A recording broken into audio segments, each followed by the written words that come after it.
Arc-en-ciel.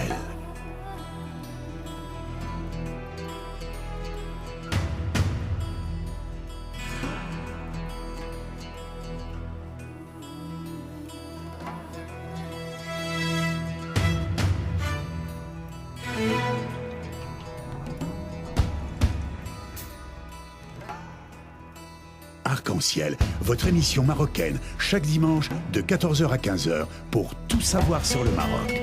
Actualité, culture, économie, société et animation festive. Avec Abdelatif, Arc-en-ciel au cœur du Maroc. Bonjour à toutes et bonjour à tous et bienvenue dans l'émission Arc-en-ciel sur Radio Pluriel. Arc-en-ciel au cœur du Maroc.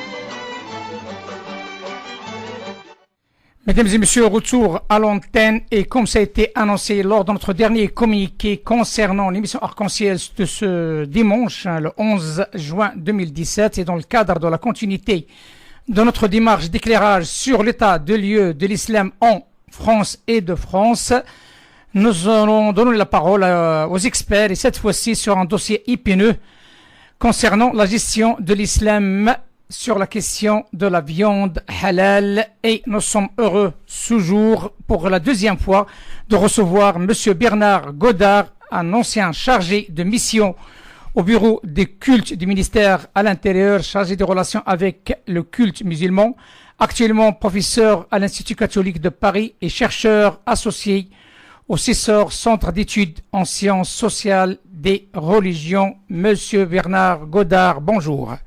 Bonjour.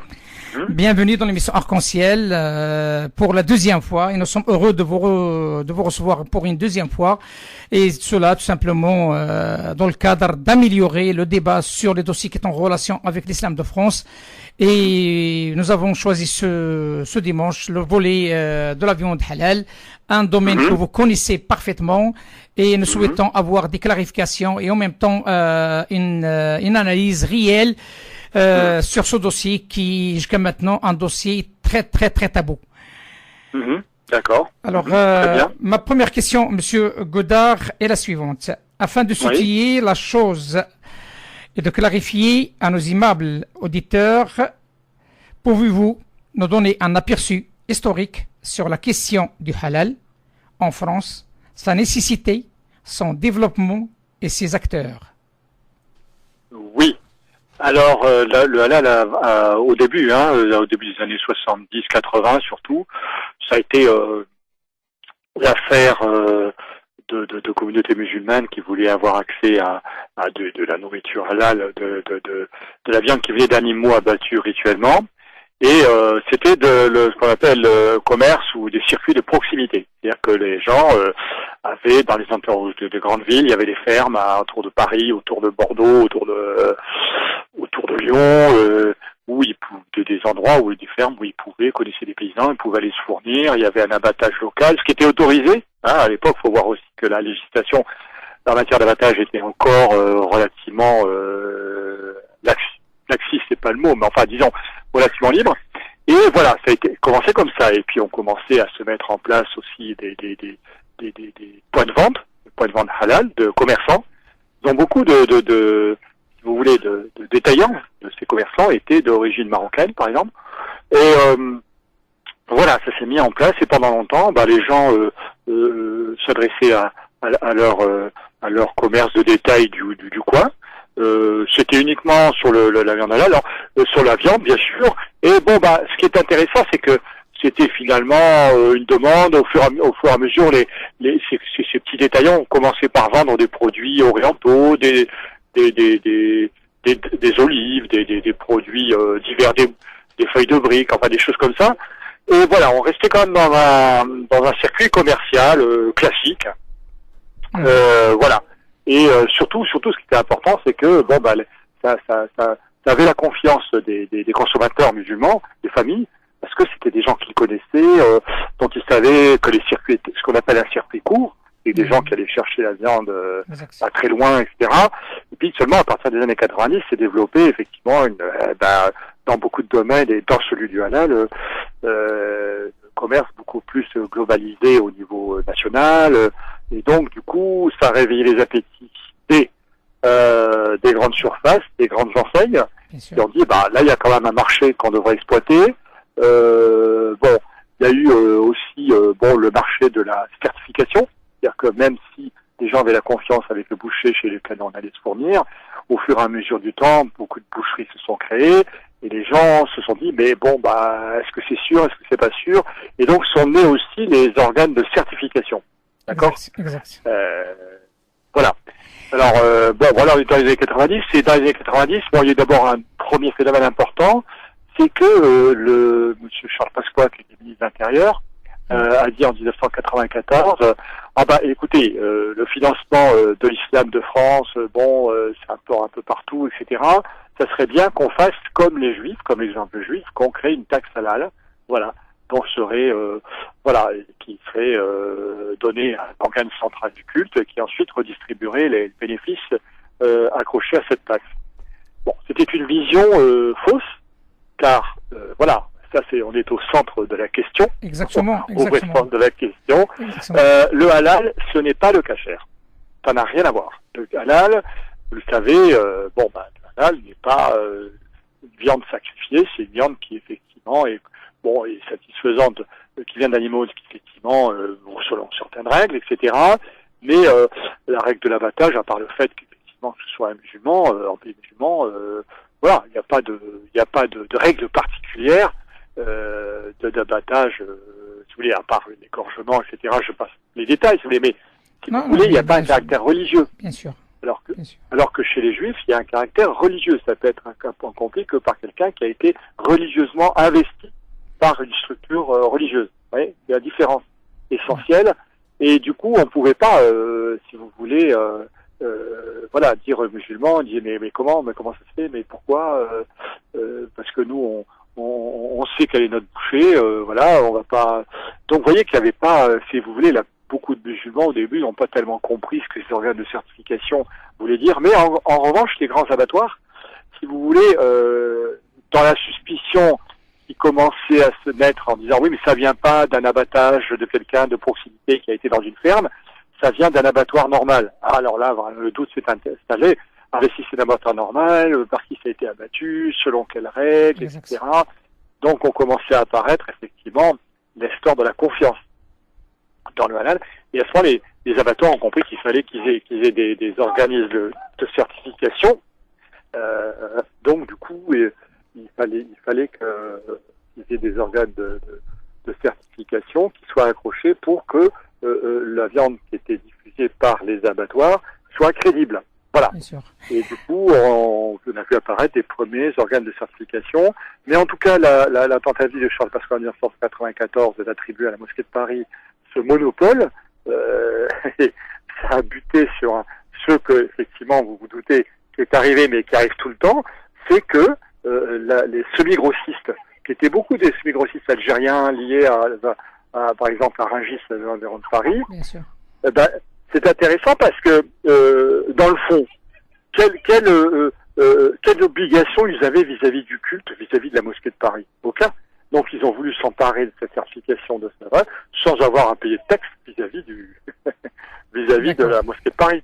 Donc du coup, on a donné la capacité à la mosquée de Paris de délivrer ce qu'ils appelaient des certificats des autorisations de sacrificateurs, mot sacrificateur qui est valable pour les gens juifs, il n'a aucune valeur dans la religion musulmane, puisque la bête est sacrifiée en pays musulman, dans l'islam, simplement le jour de l'Aïd. Hein, c'est là que le jour du sacrifice. Mais en dehors de ça, c'est pas du sacrifice, le fait de consommer de la viande qui vient d'un animal qui a été abattu, mais selon certaines règles, mais qui n'est pas sacrifié au sens rituel du terme, comme on l'entend. Exact. Voyez. Exact. Le message est clair, Monsieur Bernard Godard. Notre auditoire sait pertinemment que vous êtes un écrivain et vous êtes l'auteur d'un livre remarquable intitulé La question musulmane de l'islam en France. Ce qui frappe le lecteur, c'est de vous voir traiter à tout premier chapitre, en priorité, presque la question du halal. En quoi cela vous a semblé pertinent à vouloir éclairer d'abord cet angle. Alors, pourquoi? Parce que bon, je vous ai décrit la genèse un petit peu de l'histoire du halal. Bon, après, il y a une évolution, etc. Mais simplement, ce livre est divisé en 3 parties. Et la première partie, ça s'appelle l'islam identitaire. Comme il y a le catholicisme identitaire, un judaïsme identitaire, il y a un islam identitaire. C'est-à-dire quoi? C'est-à-dire, dans le fond, le halal a pris une importance, si vous voulez, très grande dans les pays où les musulmans sont minoritaires, et par exemple en France, mais comme en Allemagne ou ailleurs. Pourquoi? Parce que manger halal, c'est finalement se sentir musulman. Alors, ça n'a plus rien à voir avec le fait que ce soit abattu rituellement ou pas. Vous voyez, c'est un sentiment qui n'existe pas en pays musulman.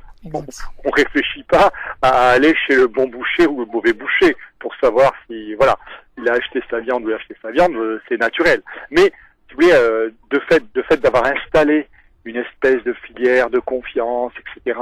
Le fait de dire, il faut manger halal, et surtout chez les jeunes générations, vous les interrogez, vous vous apercevez que le halal, c'est devenu quelque chose de très important. La consommation halal, c'est pas simplement un acte de foi, etc. C'est un acte d'identité, d'affirmation d'une identité musulmane. Et c'est intéressant parce que la viande halal, ça polarise un certain nombre de questions d'identité. Alors, il y a celui de la consommation de produits carnés, de la viande, ça c'est une chose, mais il y a aussi le halal, ce qu'on appelle le champ du halal, c'est élargi.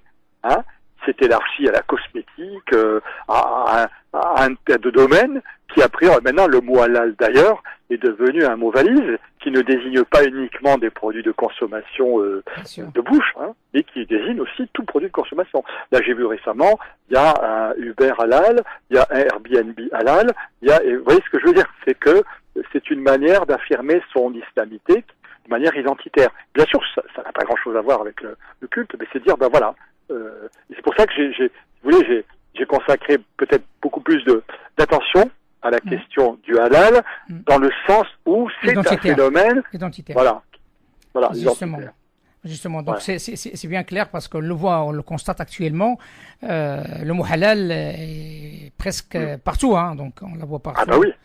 Donc c'est vrai ce que vous dites, et ça devient un élément identitaire. Il reste à savoir ce halal sur quoi il est fondé. Donc la question principale est là. Voilà. Donc le halal juste un terme marketing, comme n'importe quel terme. Voilà. Par contre, sur la question bien sûr religieuse, il y a une différence entre terre et ciel. Je pense. Donc, ma troisième question, M. Godard, je vois que, si vous le permettez, je tiens à vous remercier parce qu'on nous sommes un dimanche quand même, et vous acceptez de participer avec nous. C'est un honneur pour nous, j'aimerais bien que vous le sachiez. Et surtout, notre auditoire qui est international, et notamment au Maroc, qui sont à l'écoute, à qui nous adressons nos sincères remerciements par rapport à leur fidélité. La question de la viande halal, M. Godard, est aussi ancienne que l'organisation de l'islam en France, et partage avec lui son échec continuel. Comment expliquez-vous cette situation? Alors attention, je vous avais dit, quand Charles Pasqua en 1994 avait cru que par le produit, parce qu'il faisait des comparaisons avec la cache-route, la taxe cachère qui est quand même d'un bon rapport, qui revient au consistoire central de Paris et donc qui permet en partie pour le culte juif, c'est important. Mais voilà, on croyait qu'on allait faire la même chose avec le culte musulman, mais alors que ça c'est pas du tout la même chose. Bien sûr, les bouchers halal ou les certificateurs, tous ces gens-là, les abattoirs, tous les gens qui sont concernés par le circuit halal ne voient pas pourquoi ils auraient quelque chose à payer, une dîme à payer au culte, disant mais ça n'a rien à voir. Moi je suis musulman, je suis boucher, j'ai pas besoin d'une attestation de la mosquée de Paris ou de la mosquée d'Evry ou de la mosquée de Lyon, puisqu'il s'agit de 3 mosquées qui nomment les sacrificateurs. J'ai pas besoin de ces 3 mosquées pour savoir si je vends du halal ou pas. Les gens me font confiance ou pas. Voilà. Vous voyez, donc du coup, déjà c'est un échec. Alors c'est revenu récemment. C'est vrai que ça rejaillit. Certains députés, Madame Cauchy-Chaubrigé, entre autres, on dit le halal, oui, il faudrait quand même remettre dans le jeu cette taxe halal. C'est un faux calcul. C'est un faux calcul parce que le halal a son autonomie, alors que ce qui soit, vous avez raison de poser, identitaire, commercial, strictement musulman, ou en même temps qu'il fasse intervenir des acteurs non musulmans, c'est une autre question. Mais je veux dire, là, voilà. Alors l'échec l'échec de revenir sur cette obsession à faire payer le culte musulman par une taxe halal, effectivement, c'est une mauvaise connaissance de ce qu'est le halal et réellement quoi, de vouloir le faire. Bon, maintenant l'échec je crois que c'est pas l'échec de l'islam, c'est l'échec des tentatives de créer un centre, vous voyez, qui soit en même temps rassembleur et qui ait une autorité vis-à-vis de tous les autres et qui ait vraiment un lien organique, hein, c'est-à-dire avec des mosquées, avec des gens. Pourquoi ça marche pas, c'est vrai. Quelle que soit la qualité ou le peu de qualité ou les grandes qualités de ceux qui sont responsables du CFCN. Je ne vais pas discuter là-dessus, mais simplement pour dire le CFCN n'a aucune autorité théologique. Et donc du coup, qu'est-ce que c'est qu'un organe du culte qui n'a aucune autorité théologique vis-à-vis des croyants? C'est rien du tout. Excuse. Exactement. C'est la question qu'on pose depuis un certain temps. Et je crois que c'est dans la même longueur d'onde, hein, cette histoire de certification. Peut-être elle a le même concept. Hein. Donc, à quoi sert cette certification? Du moment que le boucher est lambda, il n'a pas besoin d'un tampon voilà. Donc, quelque part, les musulmans devront prendre leur destin eux-mêmes, si j'ai bien compris. Hein. Donc, on est dans cet état d'esprit. Oui, tout à fait. Oui, les musulmans. Et alors en même temps, si vous voulez, il y a le double, les deux embûches majeures qui sont les jeunes qui sont séduits par le littéralisme, le salafisme, etc. Donc pour eux, c'est une manière d'être libre par rapport à une obligation théologique, hein, de dire non, mais moi j'ai pas besoin de personne. Hein, je suis musulman français, je suis autonome, j'ai pas besoin d'une autorité qui me dise ce que j'ai à faire. Et c'est là que le salafisme prend des proportions énormes, d'une part, et d'autre part, il y a effectivement les musulmans, les notables qui dirigent les mosquées, qui effectivement verrouillent un peu le champ musulman, d'une part, et empêchent, enfin, quelquefois c'est pas volontaire, mais ils empêchent, si vous voulez, qu'émerge toute une génération de théologiens, d'intellectuels musulmans qui pourraient jouer un rôle très actif à l'intérieur de la communauté musulmane. Justement, avant de passer à ma deuxième question, vous avez me permettre déjà un rebondissement par rapport à ce que je crois que je vous ai envoyé un petit peu le lien, je crois si vous l'avez bien vu, de directeur de la grande mosquée de Bordeaux, hein, donc ça sortit dans le monde, hein, donc il faut en finir avec la bédouinisation arabe de l'islam. Donc, ce monsieur, il a parlé d'une manière assez claire. Il a parlé comme quoi il faut que le musulman de France puisse, il n'a pas besoin d'être téléguidé par qui que ce soit dans une khutba, prêche de Jumu'ah ou autre, pour prêcher le destiné aux fidèles et surtout combattre le terrorisme d'une manière républicaine. Donc, comment vous voyez cette sortie et surtout cet instant T de M. Tariq Obtou, hein, donc l'imam Amazir, c'est un imam marocain de la grande mosquée de Bordeaux. Comment vous l'interprétez, s'il vous plaît, M. Godard? Vous savez, le Tariq Obtou, je discutais avec lui il y a 2 jours encore, j'étais à Bordeaux, et c'est assez intéressant parce qu'il est toujours ferme dans ses déclarations, il n'a pas peur de dire ce qu'il pense, et c'est quelqu'un qui au départ appartenait à une organisation qui est l'UIF, qui est proche des frères musulmans, mais lui-même a évolué, c'est-à-dire qu'il a vit en France, il a pris la mesure comme il était imam depuis déjà plus d'une vingtaine d'années. Donc il connaît très bien la situation de terrain. C'est un homme de terrain aussi, c'est pas qu'un intellectuel. Ouais. Et il sait très bien qu'effectivement il faut répondre aux interrogations des musulmans, en particulier des jeunes, et que il y a une différence entre des imams qui viennent du bled, c'est pas forcément, parce que vous savez, quand ils viennent du bled, souvent j'ai l'impression que les meilleurs imams, que ce soit en Algérie ou au Maroc, et c'est normal, ils les gardent, les meilleurs. Je dis pas qu'ils nous envoient des imams mauvais, non, il y a des très bons imams. Si vous voulez, la manière de vivre son islam en Europe, et puis particulièrement en France, c'est encore plus différent qu'en Allemagne ou en Espagne, c'est qu'il y a un certain nombre de choses, il faut être capable de comprendre le contexte. Le contexte social, le contexte politique de la société dans laquelle on vit, pour parler aux gens. Or, vous savez que les jeunes musulmans en particulier dans les quartiers sont souvent des errances, de guides, etc. Donc, il y a intérêt à ce que les religieux, qui sont très importants dans cette direction, qui doivent jouer, qui devraient jouer un rôle et qui jouent un rôle plus important au roi, soient en mesure de répondre à des attentes, au moins sur le plan spirituel. Alors, là, je décharge un peu les imams, même s'ils viennent du bled. C'est vrai que ces jeunes-là, quand ils s'engagent, vous pouvez leur dire, même un imam brillant et tout, ils l'écoutent pas. Ben justement, M. Godard, même là, en réponse à une question de notre confrère du journal Le Monde, M. Tariq a répondu d'une manière presque pareille, comme vous êtes en train de le dire.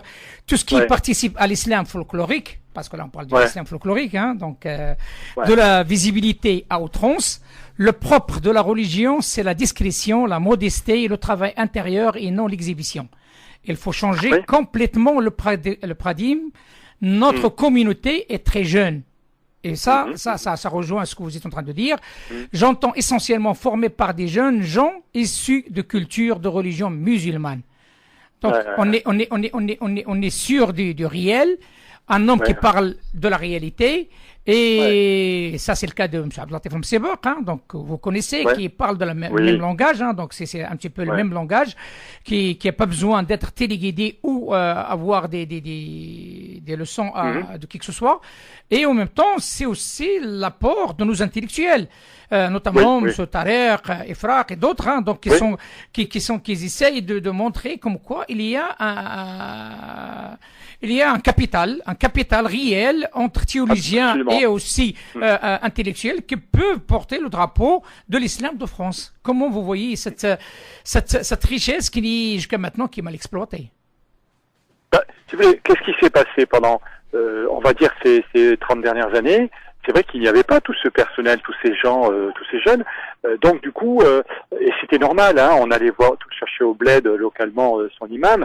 Et quand je dis au bled, c'est pas forcément à Rabat, enfin au Maroc, en tout cas. À Rabat, c'était le H qui était en courant dans les contrats au Maroc. Et c'est pareil. Bon, moi je suis originaire d'un village du côté de Nador, je vais chercher à Nador ou dans le coin et puis je fais venir un imam. Donc c'est même pas dans un circuit académique qui se déroulerait au Maroc, même pas au Maroc maintenant aujourd'hui, qui se déroulerait dans beaucoup de pays musulmans. Donc voilà, c'était un peu la proximité, etc. Bon, ça c'était dans les années 80. Ensuite, effectivement, il y a eu les imams détachés, surtout les Algériens par exemple. Mais là aussi, on s'est aperçu que ça ne suffisait pas. Mais et on n'avait pas encore, on avait des instituts, quelques instituts qui se sont créés, en particulier celui de l'IF, mais il y en a un autre à la mosquée de Paris. Mais si vous voulez, les professeurs ou les gens qui pouvaient enseigner c'était quoi? C'était des gens que vous étiez obligés de faire venir de Tunisie, d'Égypte ou d'ailleurs. C'est-à-dire que vous n'aviez pas du personnel en Europe et en France en particulier qui avait été formé en même temps. Il y en avait quelques-uns quand même. En même temps, la discipline théologique normale telle qu'elle se pratique dans les instituts de théologie musulmane au Maroc, en Tunisie, en Égypte, et puis qui en même temps avait tout un cursus académique en sciences humaines concernant la connaissance de l'islam, mais d'un point de vue des sciences humaines. Bon, voilà, c'était un peu il n'y avait pas. Or, aujourd'hui, si vous voulez, c'est très dangereux parce que, dans le fond, si les notables de l'islam ne réagissent pas, ça va pas parce qu'ils s'aperçoivent pas qu'il y a des jeunes, comme vous l'avez dit, qui ont une trentaine d'années, même plus jeunes, qui ont suivi des études, qui connaissent intellectuellement la chose musulmane, entre guillemets, qui sont musulmans eux-mêmes, qui sont prêts à s'engager d'abord par leur foi, pas simplement par leur savoir scientifique, mais aussi vis-à-vis de leur foi. Ça, c'est des gens très importants. Vous avez aussi des imams, des jeunes qui font tout le rôle d'imam, qui ont suivi des formations. Alors, on peut redire, il y a de tout, mais il y en a qui ont étudié au Maroc, en Algérie, en Tunisie. Bon, en Tunisie moins parce que du temps de Ben Ali c'était difficile, mais dans d'autres pays encore, qui sont revenus et qui ont effectivement des qualités d'imam, j'en connais certains, qui sont de grande qualité et qui effectivement ont aussi un très bon niveau académique d'un point de vue français, donc du coup qui sont capables de tenir la route. Après, comme vous dites, il y a le fait de ces gens, de ces imams du bled, qui sont quelquefois bien formés, attention, qui peuvent avoir une bonne formation théologique, mais qui sont pas capables de comprendre l'état d'esprit de ces jeunes. Bien sûr, voilà. Et souvent les lois de la République. Souvent les lois de la République. Parce que ça aussi, c'est important. Quand on voit, il y a parfois des discours qui sont pas concordants avec la loi de la République, on est déphasé complètement avec la réalité. Donc la réalité, est-ce que l'État français se rend compte de ce capital pour régler une bonne fois pour toutes ce dossier de l'islam de France? C'est ça la question. Oui, mais la question, oui, je vous suis. Mais le problème, c'est que on est dans le culte, et la loi de 1905, elle est très précise là-dessus, sur de la laïcité. Elle dit que, effectivement, l'État n'a pas à s'immiscer, à intervenir dans la formation des cadres religieux, ni à décider qui doit faire le prêche ou pas. C'est interdit de la part de l'État. C'est l'indépendance absolue des cultes vis-à-vis de la République. Du coup, l'État, bien sûr, il sait tout ça, etc., mais il n'a pas le pouvoir de décider, de dire, il va y avoir une faculté de théologie, ou 2 ou 3 facultés de théologie musulmane en France, vous serez obligatoirement obligé d'aller suivre les cours ici. C'est pas possible, l'État ne peut pas l'imposer. La seule chose qu'elle ait faite, et il y a un décret qui vient de sortir récemment, et ça c'est très récent, c'est d'obliger, alors tous les aumôniers, pas simplement les musulmans, mais de toutes les religions, à suivre la formation d'un diplôme universitaire. D'accord. D'ailleurs, moi j'enseigne à Lyon, justement, mosquée de Lyon, pour la formation de ces futurs aumôniers, et aussi à Paris. Et c'est vrai que c'est une manière qu'a l'État d'intervenir parce que les aumôniers sont payés par l'État. Voyez. Mais pour le reste, l'État n'a pas à dire qui c'est qui doit parler pour te faire la khutba. Donc, le minbar, elle n'a rien à dire sur le minbar. Ah oui, bien entendu, mais la question qui se pose, ce n'est pas que ça, c'est aussi la gestion de ce dossier dans son ensemble, mis à part, voilà, parce que le souci qui se pose, il y a, comme on a parlé, il y a des gens qui s'enrichissent sur ce dossier, il y a un flux, on parle même pas, il y a des gens qui abusent, qui n'ont aucune compétence et parfois sont même pas musulmans, donc avec leur comportement, on dirait pas ce sont ni musulmans, ni juifs, ni chrétiens, donc sont out et sont dedans et qui prennent des décisions et malheureusement c'est le musulman lambda qui est otage de cette affaire. Eh ben oui, qui devrait. Mais ça c'est toujours pareil. Ça c'est le rapport de force. Alors le CFCM, je vais pas l'accabler, mais il faut que le CFCM s'entende, que les gens soient unis entre eux et qui tiennent un discours clair par rapport à l'État. Nous voulons ça, nous voulons pas ça, nous acceptons. Vous voyez ce que je veux dire? Mais tant qu'on aura un conseil français des cultes musulmans qui se dispute entre Marocains, Algériens, Turcs, etc., différentes tendances, et puis des querelles personnelles, enfin quelque chose d'inqualifiable. Écoutez, quand vous pensez que le conseil d'administration, enfin le bureau de gestion du CFCM, ce sont les mêmes gens depuis 1999. Oula. 17 ans, 18 ans. Oula. 18 ans. C'est les mêmes gens. Je vais pas nommer un par un, mais bon, c'est les mêmes gens. Bon, à part le président actuel, Anouar Kouibach, qui était déjà en 80, qui était en 2003, on va dire. Allez, qui était en 2003, il est plus récent. Donc c'est les mêmes personnes qui gèrent ce dossier depuis une quinzaine d'années. Oui, enfin bon, Anouar Kouibach était président d'une région, la région de France-Ouest, et après il a monté, il est devenu président du RMF, etc. Mais bon, vous voulez, c'est vrai que ce sont les mêmes gens, ça ne s'est pas renouvelé, c'est une structure qui est très fermée parce qu'elle est basée sur des appartenances nationalistes. Donc du coup, l'islam de France, c'est pas que les origines, c'est aussi des jeunes qui sont en France, c'est des confédérations, des fédérations, des regroupements de sensibilités autres qui se reconnaissent pas forcément ni dans celles qui sont très marocaines, très algériennes ou très UOIF par exemple. Voilà, et c'est que la situation en 2017, elle est plus qu'elle était en 99-2000. Il y a des voix qui se lèvent. Les choses ont changé. Il y a des voix qui se lèvent, M. Godard, que j'entends par-ci par-là, qui veulent plus entendre parler de CFCM. Donc il y a des voix qui. Non, mais ça, je les comprends. Il me reste deux questions, Monsieur Godard, comme ça je vous laisse parce que c'est un dimanche. Concernant la viande halal, s'il vous plaît, en dehors de la conscience économique, doit-il faire l'objet à peu près 5 milliards d'euros par an? On entend souvent dire que le halal est l'otage des mouvements salafistes et des islamistes en France, qu'il utiliserait pour faire pression sur les élus locaux, voire même manipuler une partie de la communauté musulmane. Que pouvez-vous nous dire à ce propos de cette question? Alors, cette affirmation, elle est fausse à 100%. Parfait. C'est complètement faux. Parfait. Complètement faux. Parfait. Voilà. Donc, ça c'est nul. Non, venu. OK. Non, mais ça, c'est une thèse qui a été défendue en particulier par Gilles Kepel, par d'autres. Non, je lui ai dit, d'ailleurs, c'est pas vrai. C'est pas vrai. Ce sont des commerçants. C'est avant tout du marketing, du commerce. Ça, oui. Non, vous l'avez bien expliqué au départ. C'est ça. Ouais, voilà. C'est ça. Donc, les salafistes, ils ont une organisme de contrôle, je me rappelle plus le nom, ils ont créé leur truc, mais c'est un petit organisme de contrôle. Les frères musulmans, ils se sont laissés déborder par d'autres mouvements, etc.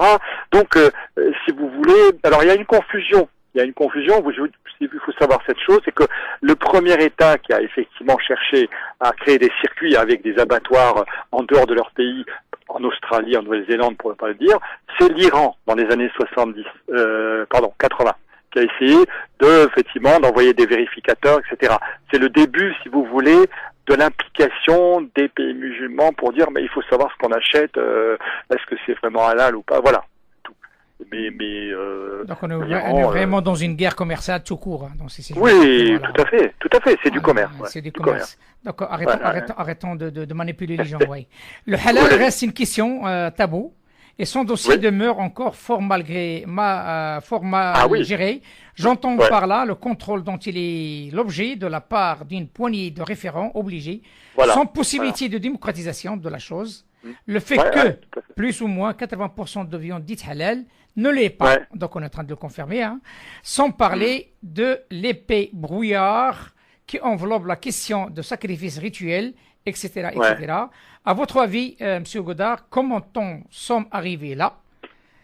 Et serait-il possible de solutionner tout ou partie de cette question qui émaille souvent l'actualité française? La question du halal, elle était effectivement, je vous l'ai dit, en Occident, la question de savoir si on pouvait ou non consommer des produits qui étaient suspects, ça c'est la question des années 80. Mais aujourd'hui, c'est devenu un problème mondial. C'est-à-dire que le halal, la question qui se posait par rapport à la fiabilité du halal, elle est partie peut-être effectivement des pays occidentaux et elle est revenue dans les pays musulmans. Vous avez un pays comme la Malaisie, par exemple, il a mis au point un certain nombre de règles qui fait du halal quelque chose d'impossible à produire, d'une part, et d'autre part, il a halalisé, entre guillemets, des tas de secteurs de la consommation qui n'étaient auparavant, qui n'avaient rien à voir avec le halal. Donc c'est un phénomène mondial, le halal, le phénomène du halal, le phénomène du marketing, du commerce, de tout ça, c'est un phénomène qui est mondial. Donc du coup, c'est difficile d'éviter de revenir à non pas la raison, à quelque chose de non commercial. Mais si vous voulez, il y a un mouvement qui vient de Malaisie, mais qui peut venir aussi des Émirats ou des pays comme ça, qui disent oui, mais le halal finalement, les non musulmans sont en train de nous piquer, je m'excuse, la certification, des choses comme ça. Il va falloir qu'on mette un certain nombre de règles pour se réapproprier le halal. Vous voyez, donc, mais tout ça est une raison stratégique, commerciale stratégique. Économique, ni plus ni moins. Vous savez, il y a des économistes mondiaux qui ont dit, vous avez par exemple 1,3 million Indiens. Oui. On va dire 1,3 milliard Indiens. Voilà, c'est une niche commerciale. Il y en a d'autres qui ont dit, il y a 1,5 million musulmans, 1,5 milliard musulmans. Voilà, c'est une niche commerciale. Voilà, qu'est-ce qu'on fait? Voilà. Il est temps d'en profiter. Là, on voit partout des McDonald's halal maintenant, on voit des œufs halal, on voit partout, des halal partout. J'en sais rien, on va voir des radios halal bientôt aussi. Oui, on met le mot halal partout. Voilà. Monsieur Godard. Ça veut dire, quand on dit, vous avez fait le halal, Alors moi, je ne comprenais pas. Vous faites le halal, ça veut dire quand vous vous mariez. Exactement, c'est ça le halal. Voilà, le halal, c'est de voilà, voilà. Vous faites le halal. Vous faites le halal, voilà. Mais par contre, manger du halal qui n'est pas halal, c'est un autre problème là. Sincèrement, c'est autre chose. Sincèrement, vous évoquez un réel problème là. Donc, il y a beaucoup de monde qui nous écoute, et ils vont se poser des questions. Qu'est-ce qu'on mange? Est-ce qu'on mange du halal réel halal ou autre chose, hein? Ah ben non, mais si vous voulez dans l'ensemble, non, il faut un peu à la décharge des abattoirs. Ils ont mis des installations, par exemple pour les abattages des bœufs, des gros box pour l'abattage. Il y a une vérification, il y a là, si vous voulez, de ce point de vue-là, le point de vue de l'abattage, en général, les choses sont respectées, y compris par les grands groupes industriels. Ils vont pas s'amuser parce qu'ils savent très bien que derrière il y a du marché, il y a de l'argent. Ils vont pas s'amuser à faire du faux halal dans ce sens-là. Juste une précision, M. Godard, je l'ai vu moi-même. Je l'ai vu moi-même sur une page Facebook, quelqu'un qui me l'a envoyé. On voit l'abattage halal dans un abattoir, je vais pas le citer, et on assomme la bête et l'autre, la personne derrière, il la gorge. Voilà. Donc il l'assomme, il est assommé complètement avec de métal, et la bête, elle est KO. Et l'autre, il passe le couteau sur la gorge et ça y est, c'est halal. Ah oui, mais là, non, là, normalement, c'est pas. Oui, non, mais vous faites bien de me dire, non, c'est vrai, vous avez raison, c'est très important, c'est qu'en fin de compte, effectivement, mais après aussi, vous savez, faut pas oublier une chose, les employés musulmans, même s'ils sont musulmans, ils sont les employés de l'abattoir, ils sont pas les employés de. Et quand le patron de l'abattoir dit bon bah telle pièce de viande et tout, il en manque un peu, je dois faire une livraison de halal, je vais prendre un petit peu des pièces qui viennent d'un animal qui n'a pas été abattu de manière halal. Hein, voilà, et ça arrive aussi. Ceci dit, par exemple, en Île-de-France, 80% de la viande qui est abattue est abattue halal, dit-on. Bon, voilà, parce que effectivement, mais 80%, attention, parce que le 20% de la viande consommée en Île-de-France provient de l'Île-de-France. Hein, attention, donc c'est 80% de 20%. Mais non, quand même, vous voyez ce que je veux dire, c'est que peut-être qu'effectivement, vous avez raison, regarder de plus près si c'est vraiment halal, mais il y a un intérêt, et si jamais il y a une menace qui s'exerce sur les abattoirs en disant ce que vous me dites, là, pour eux, c'est très dangereux. Pour le coup, bon, ça doit arriver, mais ils font tous très attention de ne pas se faire prendre en défaut. Alors, il y en a effectivement qui... Et ça, c'est le rôle des organismes de contrôle aussi, hein.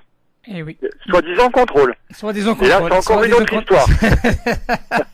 Merci, M. Bernard Godard, de cette acceptation, dans la contribution de ce débat qu'on a mené depuis maintenant presque 2 mois, et on va le continuer pendant plusieurs mois, juste pour clarifier ce dossier à nos concitoyens, parce que ça devient un dossier sur la place publique, et il est temps que les gens comprennent de quoi il s'agit. Et vous contribuez et d'une manière assez importante, je tiens personnellement à vous remercier. Je vous dis à très bientôt, M. Godard, et à bientôt. Et à bon dimanche. Merci beaucoup. Ok, merci, au revoir. Au revoir, monsieur. Au revoir. Au revoir.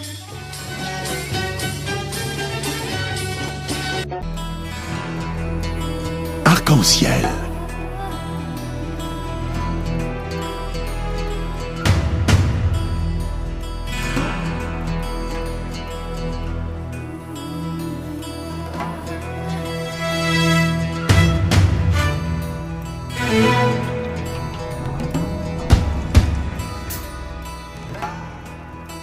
Arc-en-ciel, votre émission marocaine, chaque dimanche pour tout savoir sur le Maroc.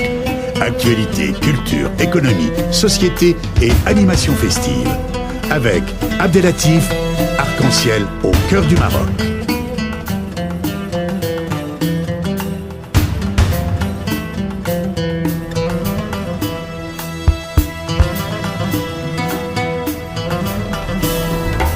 Arc-en-ciel, la chronique.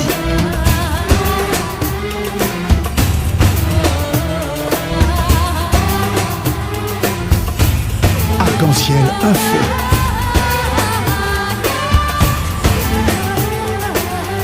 Arc-en-ciel, animation festive.